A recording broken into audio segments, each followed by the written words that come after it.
Hi, I'm Bo with Karcher, and I'm here today to introduce you to the Chariot 2 iScrub 20 Deluxe. In this video, we're going to take a look at how to operate and maintain the Chariot 2 iScrub 20 Deluxe in your facility. So let's get started. To begin using your Chariot 2 iScrub 20 Deluxe, unplug it from the wall and store the cord. Fill the machine with solution and detergent.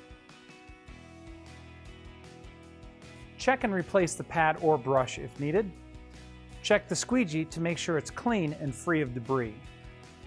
When it's time to transport your Chariot 2 iScrub 20 Deluxe to the job site, you'll need to first step on the operator presence switch on the back of the platform. Turn the key on. Select the transport mode that you want to use. Select the direction, either forward or reverse, on the direction switch, and then depress the foot pedal. Once you've reached the job site, select the cleaning mode you want to use. When you're finished cleaning, it's time to get your Chariot 2 iScrub 20 Deluxe ready for storage.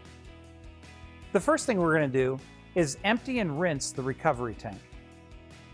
One great option is to use a bowl brush to clean corners to make sure that all debris is removed. Next, we're going to empty the solution tank. We'll check the pad and clean it or replace it as needed. And we'll be sure to clean and rinse the squeegees so they're free of debris.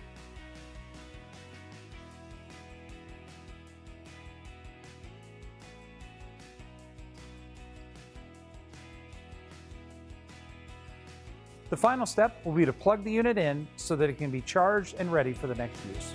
So there you have it. You now know everything that you need to know to safely and effectively operate and maintain your Chariot 2 iScrub 20 Deluxe. Until next time, keep it clean.